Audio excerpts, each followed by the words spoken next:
আকিব তো পাগল, এইভাবে কি আলমারিতে টাকা রেখে দ্বিগুণ হয়? আমার কি, আমি তো টাকা পেলেই হলো, যেটা আমি পেয়ে গেছি।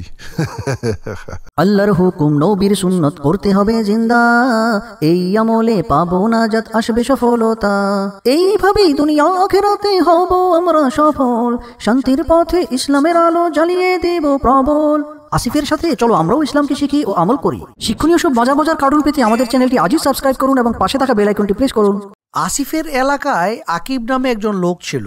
আকিবের ফসল এবার বৃষ্টির কারণে নষ্ট হয়ে গিয়েছে, আর এর জন্য অনেক লোকসান হয়েছে তার। আকিবের কাছে কৃষিকাজ ছাড়া আর অন্য কোনো কাজ ছিল না।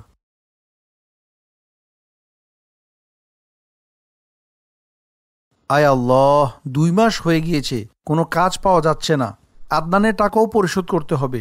যদি এখন আদনান এসে যায় তাহলে আমি তার টাকা কিভাবে পরিশোধ করব? তার স্ত্রী বলল, এখন অন্য কোনো পথ খুঁজতেই হবে। আদনান খুবই নিষ্ঠুর মানুষ। আমরা যদি তার টাকা না দেই সময় মতো, তাহলে তিনি আমাদের জমিতে কৃষিকাজ শুরু করে দিবেন। তারপর আমরা কি করব? আকিবের আর কোনো পথ ছিল না। সব শেষে সে ভাবতে থাকে, আদনানের কাছ থেকে কিছুদিন আরও সময় চাওয়া যায় কিনা। আমি আদনানের কাছ থেকে আর কিছুদিন সময় বাড়িয়ে নেওয়ার চেষ্টা করি, কি জানি সে আমার কথা মেনেও নিতে পারে। আকিব আদনানের কাছে দেখা করতে যায়।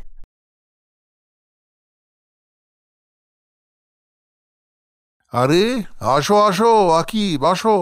আগের টাকার সাথে বেশি পরিমাণ টাকাও তো নিয়ে এসেছো, তাই না? আদনান সাহেব, আমার আরও কিছুদিন সময় প্রয়োজন ছিল আপনার টাকা পরিশোধ করার জন্য। আদনান ভাবতে থাকে। আরে না না, তোমাকে টাকা তো এখনই পরিশোধ করতে হবে, তা না হয় তোমার জমিতে আমি কৃষিকাজ শুরু করে দিব, বুঝেছ? কিন্তু এখন আমার কাছে কোনো টাকা নেই। আরে আমি এসব কিছু জানি না, কালকেই আমার টাকা তুমি পরিশোধ করতে হবে। আকিব নিরাশ হয়ে চুপচাপ সেখান থেকে চলে আসে। এখন আমার মাথায় আর কোনো উপায় আসছে না। তার স্ত্রী বলল, আপনি আসিফের বাবার কাছ থেকে কিছু টাকা ধার নিয়ে নিন। সে তো ভালো মানুষ, আমাদের পেরেশানি তিনি অবশ্যই বুঝতে পারবে। এভাবে আর কতজন থেকে টাকা ধার নিব? তার স্ত্রী বলল, তাহলে আমি আমার ভাই থেকে কিছু টাকা ধার নিয়ে আসি। ঠিক আছে, তাহলে আমিও চেষ্টা করে দেখি কি করা যায়। তার স্ত্রী তার ভাইয়ের কাছে টাকা ধার করার জন্য চলে গেল। এদিকে আকিব টাকার প্রয়োজনে আসিফের বাবা আফজাল সাহেবের কাছে টাকা ধারের জন্য গেল। আফজাল সাহেব অনেক ভালো এবং আদর্শ ব্যক্তি ছিলেন। তিনি সবসময় মানুষকে সাহায্য করতেন। আকিব তার ঘরে গেল। আসসালামু আলাইকুম, আফজাল সাহেব ভালো আছেন? ওয়ালাইকুম আসসালাম, জি আলহামদুলিল্লাহ। আকিব, আসো আসো, কি খবর? অনেক দিন পর এসেছো।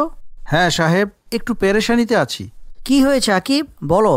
কি আর বলবো সাহেব, এই বছর বৃষ্টির কারণে আমার সব ফসল নষ্ট হয়ে গিয়েছে। ঘরে কিছুই নেই খাওয়ার মতো। আদনানের কাছ থেকে টাকা ধার নিয়েছিলাম, কিন্তু এখন আমি তার টাকা পরিশোধ করতে পারছি না। আর আদনান বলছে, এখন টাকা পরিশোধ করতে না পারলে সে আমার জমিতে কৃষিকাজ করা শুরু করে দিবে। এটা তো একদমই জুলুমের কথা। তোমার জমিতে সে কি জন্য চাষ করবে? সেই জমি তো তোমার। এখন আপনি কিছু উপায় বের করুন সাহেব। তুমি চিন্তা করো না আকিব, তুমি একটা কাজ করো, কাল সকালে আমার কাছ থেকে টাকা নিয়ে যেও, আর যখন তোমার কাছে টাকা হবে তখন পরিশোধ করে দিলেই হবে, কোনো সমস্যা হবে না। আপনাকে অনেক অনেক জাযাকাল্লাহ সাহেব।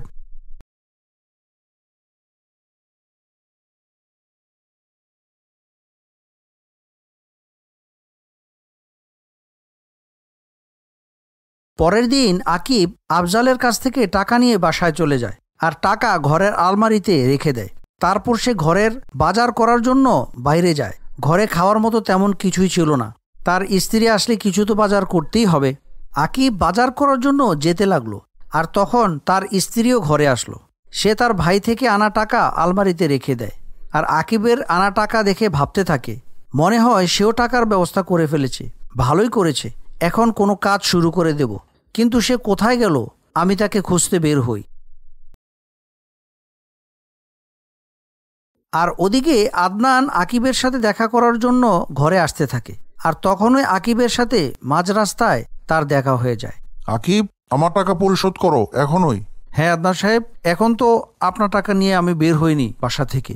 যদি এখন তুমি আমার টাকা না দাও তাহলে কালকে থেকে তোমার জমিতে কৃষিকাজ শুরু করে দিব, বুঝেছ? তাহলে চলুন আদনান সাহেব, আপনি আমার সাথে আমার ঘরে চলুন, আমি আপনাকে ঘরে গিয়ে টাকা দিব ইনশাআল্লাহ। আদনান আকিবের সাথে তার ঘরে গেল। বসুন, আমি এখনই আপনার টাকা দিচ্ছি। আকিব আদনানের সামনেই আলমারি খুলল, আর সে দেখল আলমারিতে 2টা টাকার বান্ডিল। সে অবাক হয়ে গেল, তার বুঝে আসলো না যে দ্বিতীয় টাকার বান্ডেলটা কোথা থেকে আসলো। তখন সে বলে উঠল, আরে আরেকটা টাকার বান্ডিল কোথা থেকে আসলো? আদনান এই কথাটা শুনে তার কান খাড়া হয়ে গেল, আর সে জিজ্ঞেস করলো, আরে কি হয়েছে আকিব? কিছু না আদনান সাহেব। আর তখনই আদনান তার পাশে এসে দাঁড়িয়ে গেল। আমি এখানে একটা টাকার বান্ডেল রেখেছিলাম, জানি না আরেকটা টাকার বান্ডিল কোথা থেকে আসলো। আরে এটা তো জাদুর মতো হয়ে গেল, টাকার বান্ডিল একটা থেকে দ্বিগুণ হয়ে গেল। কি বলছেন আদনান সাহেব, এটাও কি সম্ভব কখনো? আরে হয় এরকম হয়। আর যেটা এসেছে সেটা তো আমারই হয়েছে, তাই না? আমার টাকা এরকমই দ্বিগুণ হয়ে যায়। কিন্তু আদনান সাহেব, এটা তো আমার কাছে আছে, তাই না? কিন্তু এসেছে কোথা থেকে? যদি আমি তোমাকে টাকা ধার না দিতাম তাহলে একটা বান্ডেল থেকে 2টা বান্ডেল কি করে আসতো বলো?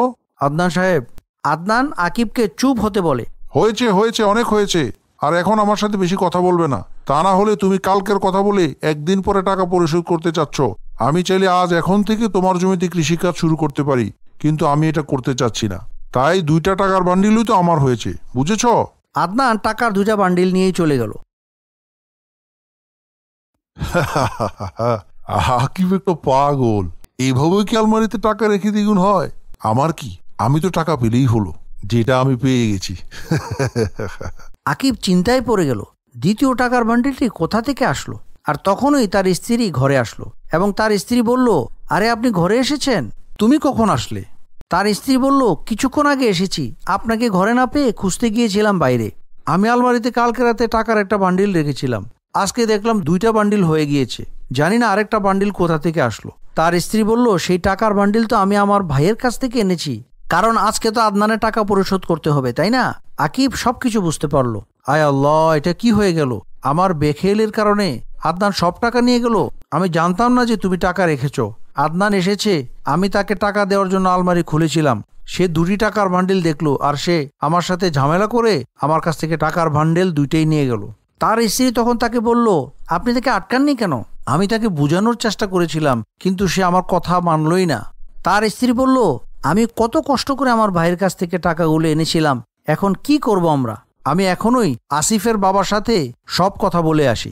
আকিব আসিফের বাবার কাছে সব কথা খুলে বলে। শেষমেশ আফজাল সাহেব আদনানের একটা ব্যবস্থা নেওয়ার চিন্তা ভাবনা করতে থাকে। আকিব, তুমি পেরেশান হবে না, আমি এটার ব্যবস্থা নিচ্ছি। আমি যেভাবে বলছি তুমি ঠিক সেভাবে কাজ করো। আফজাল সাহেব আকিবকে বলতে থাকে। আফজাল সাহেবের কথা শুনে আকিব আদনানের বাসায় চলে যায়। হ্যাঁ, আরে কি হয়েছে আকিব? তুমি আবারও এসেছো? কিন্তু আমি তোমাকে কোনো টাকা ফেরত দিতে পারবো না। আরে আদনান সাহেব, ওই টাকা তো আপনারই। আমার কাছে টাকার বান্ডেল একটা থেকে 2টা হয়ে গিয়েছে, তো কি হয়েছে? টাকার বান্ডেল তো আপনারই। এখন তুমি সঠিক কথাটাই বলছো। আদনান সাহেব, আমার আরো কিছু টাকার প্রয়োজন। ঠিক আছে, টাকা তো তুমি পেয়ে যাবে, কিন্তু ফেরত দেওয়ার সময় দ্বিগুণ দিতে হবে, আর 2 মাসের মধ্যে টাকা পরিশোধ করতে হবে, বুঝেছো? 2 মাস নয় আদনান সাহেব, মাত্র 2 দিন। মাত্র 2 দিনের মধ্যেই আমার টাকা দ্বিগুণ হয়ে যাবে। এই কথা শুনে আদনান অবাক হয়ে গেল আর বলল, হ্যাঁ, ঠিক আছে আকিব, টাকা তো তুমি নিয়ে যাবে, কিন্তু আমার একটা শর্ত আছে। কেমন শর্ত আদনান সাহেব? যেই টাকাগুলো দ্বিগুণ হবে সেই সব টাকা আমাকে দিতে হবে। আকিব আদনানের শর্ত মেনে নেয়, আর তার থেকে টাকা নিয়ে ঘরে আসে। 2 দিন পর আদনান আকিবের জন্য অপেক্ষা করতে থাকে। হা, এখন আকিব আমার জন্য টাকা নিয়ে আসবে মনে হয়। আজকে আবার আমার টাকা দ্বিগুণ হয়ে যাবে। হা। তখন আকিব আদনানের বাসায় আসে। আদনান সাহেব, এই নিন আপনার টাকা, আমি কোনো টাকা খরচ করিনি, আলমারিতে রেখেই টাকা দ্বিগুণ হয়ে গিয়েছে। হ্যাঁ, ঠিক আছে, তোমার যখনই টাকার প্রয়োজন হবে আমার কাছ থেকে নিয়ে যাবে। না আদনান সাহেব, এখন থেকে আমি আফজাল সাহেবের কাছ থেকে টাকা নিয়ে নেব। আদনানের কাছে এই কথাটা মোটেও ভালো লাগলো না। কেন আকিব, কি হয়েছে? আদনান সাহেব শুনুন, আফজাল সাহেব আমাকে বলেছে তার টাকাও নাকি দ্বিগুণ করে দিতে হবে, আর যখন আমার আলমারিতে টাকা দ্বিগুণ হয়ে যায় তখন সেই টাকা আমি আফজাল সাহেবকে দিয়ে দিব। আরে আমার থেকে টাকা নাও। না আদনান সাহেব, এবার আমার অনেক টাকা প্রয়োজন, আর টাকা পরিশোধ করতেও কয়েক মাস সময় লেগে যেতে পারে। তো কত টাকা লাগবে? এই তো প্রায় 1 লক্ষ টাকা। আদনান কিছুক্ষণ চিন্তা করে তারপর বলল, 1 লক্ষ টাকা? হ্যাঁ, সমস্যা নেই, যখন টাকা দ্বিগুণ হবে তখন পরিশোধ করে দিও, আর আমি তখন তোমার থেকে জমি ছিনিয়ে নিব না। কিন্তু আমি আফজাল সাহেবকে কি বলবো? সেও তো প্রস্তুত আমাকে টাকা দেওয়ার জন্য। সে তো বলল টাকা দ্বিগুণ হলে দ্বিগুণই দিতে হবে, আর টাকা গায়েব হয়ে গেলে দেওয়ার দরকার নেই। আদনান তার কথা শুনে কিছুক্ষণ চিন্তা করে বলল, হ্যাঁ, তাহলে আমিও তো সেটাই বলছি, টাকা দ্বিগুণ হলে দ্বিগুণ পরিমাণ টাকা দিও, আর যদি টাকা গায়েব হয়ে যায় তাহলে দেওয়ার দরকার নেই। আমিও সব দিক থেকে রাজি আছি, আর আমিও তো তোমার অনেক সাহায্য করেছি আকিব। এখন আর আফজালের কাছ থেকে টাকা নেওয়ার দরকার নেই। আর 1-2 দিন এদিক সেদিক হলেও আমি তোমাকে কিছু বলবো না, কিন্তু আমার একটা শর্ত আছে। কি শর্ত বলুন? আমার টাকা দ্বিগুণ হয়ে গেলে তাহলে তুমি সেই টাকা আমাকে দিয়ে দিবে। হ্যাঁ, সেটা তো আপনার ওই টাকা হবে, আমার তাতে কি। আদনান আকিবকে 1 লক্ষ টাকা দিয়ে দেয়। আকিব সেই টাকা নিয়ে আফজাল সাহেবের কাছে যায়। আসো আকিব, তুমি কি আদনানের কাছ থেকে টাকা এনেছো? হ্যাঁ আফজাল সাহেব, এই নিন টাকা। আকিব আফজাল সাহেবকে টাকাগুলো দেয়। এখন দেখবে আমি কিভাবে আদনানকে শায়েস্তা করি। কয়েক মাস কেটে গেল। আদনান আকিবের জন্য অনেক সময় ধরে অপেক্ষা করে। কত বড় মূর্খ লোক! তাকে টাকা দেওয়ায় আমারই লাভ হচ্ছে, এখন আমি আবারও দ্বিগুণ টাকা পাবো, কিন্তু সে কবে আসবে? আদনান অপেক্ষা করতে করতে সপ্তাহের পর সপ্তাহ কেটে যায়। এখন আর আদনান অপেক্ষা করতে পারে না। তখন সে আকিবের ঘরে গিয়ে পৌঁছায়। ওই আকিব, তুমি এখনো টাকা পরিশোধ করতে আসোনি আমার কাছে কেন? আমি আর ধৈর্য ধরতে পারছি না, বের হও আর আমাকে আমার দ্বিগুণ হওয়ার টাকা ফেরত দাও। আরে আপনি এসেছেন আদনান সাহেব? হ্যাঁ আমি এসেছি। তুমি কেন লুকিয়ে আছো? আমার যে টাকা দ্বিগুণ হয়েছে সেই টাকা আমাকে দিয়ে দাও। আমি এই প্রসঙ্গ নিয়ে আপনার সাথে কথা বলতে চাইছিলাম। কি কথা বলতে চাও বলো? আকিব অনেকটা নিরাশ হয়ে বলল, আমি আপনার টাকা আমার আলমারিতে রেখেছিলাম, কিন্তু এবার টাকা গায়েব হয়ে গিয়েছে, আর আমি ওই টাকার কোনো লাভ উঠাতে পারিনি, আর আমি সেই টাকা আপনাকে পরিশোধ করতে পারবো না। এই কথা শুনেই আদনান রেগে লাল হয়ে উঠল। আরে এসব কি বলছো তুমি? আরে আদনান সাহেব, আপনি তো বলেছিলেন টাকা দ্বিগুণ হলে দ্বিগুণ দিও, আর গায়েব হয়ে গেলে টাকা দেওয়ার দরকার নেই। আমি কি জানতাম যে টাকা তুমি একেবারে গায়েবই করে দিবে? আর এছাড়াও টাকা কি আলমারিতে রাখলে গায়েব হয়ে যায়? কখনো এমনটা শুনেছো তুমি? হ্যাঁ শুনেছি। যেভাবে আপনার ওই দিনের টাকা দ্বিগুণ হয়েছিল, আপনি তো সেদিন আপনার বলে সেই টাকাগুলো নিয়ে গিয়েছিলেন। আর ওই দিন যখন আমি আপনার কাছ থেকে টাকা ধার আনতে গিয়েছিলাম, তখন আপনি বলেছিলেন টাকা দ্বিগুণ হলে আমাকে দিয়ে দিও। যখন টাকা আপনি দ্বিগুণ হতে পারে, তাহলে গায়েব কেন হতে পারে না বলুন? চুপ করো আর আমার টাকা পরিশোধ করো চুপচাপ। আরে আদনান সাহেব, ওই টাকা গায়েব হয়ে গেলে আমি কোথা থেকে টাকা এনে দেবো আপনাকে? দুজনেই আফজাল সাহেবের কাছে গেল। আদনান সব কথা আফজাল সাহেবের কাছে খুলে বলল। গ্রামের সকল লোক একসাথে জড়ো হলো। আফজাল সাহেব, এখন আপনিই বলুন, কোনো কারণ ছাড়া টাকা গায়েব হতে পারে? আদনান, তুমি এ কথা যদি বলতে পারো টাকা গায়েব হয় না, তো ওই দিন আকিবের কাছ থেকে দ্বিগুণ টাকা কেন নিয়েছ? আদনান ভয় পেয়ে যায়। সে জানে যে সে নিজেই চালাকি করেছিল। বলো আদনান, জবাব দাও। আমি তো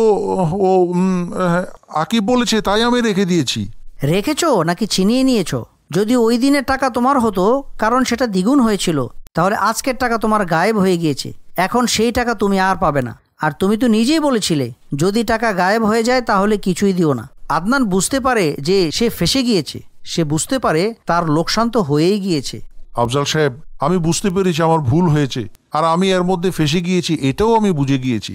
আর যা কিছুই হোক, চালাকি তুমিই দেখিয়েছো, তাই তোমার সাথে এমনটা হচ্ছে। আফজাল সাহেব, আমি আর কখনো কারোর সাথে এমন করব না। আপনি আমার টাকাটা ফেরত দিয়ে দিন না আফজাল সাহেব। আদনান, টাকা তো তোমাকে ফেরত দেওয়া যাবে না। ওই টাকা তোমার ছিল না। তোমার উদ্দেশ্য যদি কারো ক্ষতি করা হয়ে থাকে, তোমার মতামত পাল্টে ফেলো, তা না হয় তোমাকে এই গ্রাম থেকে বের করে দিব, আর তুমি কখনোই এই গ্রামে ঢুকতে পারবে না। না না সাহেব, না এরকম করবেন না। আমি বুঝতে পেরেছি সব। আমি লোভে পড়ে চালাকি করেছি, আর এখন এটার সাজাও পাচ্ছি আমি। এখন আপনি আমাকে মাফ করে দিন সাহেব। আকিব, আমি তোমার কাছেও ক্ষমা চাই। আমি তোমাকে আশ্বাস দিচ্ছি আর কখনোই আমি কারোর সাথে এরকম করব না, কারো সাথেই না। আমাকে ক্ষমা করে দিন সবাই, আমাকে ক্ষমা করে দিন। আদনান নিজের ভুল বুঝতে পারে এবং সে পরিবর্তন হয়ে একজন ভালো মানুষ হয়ে যায়। আসিফের সাথে চলো আমরাও ইসলামকে শিখি ও আমল করি। শিক্ষণীয় সব মজার কার্টুন পেতে আমাদের চ্যানেলটি আজই সাবস্ক্রাইব করুন এবং পাশে থাকা বেল আইকনটি প্রেস করুন। আসিফের সাথে চলো আমরাও ইসলামকে শিখি ও আমল করি। শিক্ষণীয় সব মজার কার্টুন পেতে আমাদের চ্যানেলটি আজই সাবস্ক্রাইব করুন এবং পাশে থাকা বেল আইকনটি প্রেস করুন।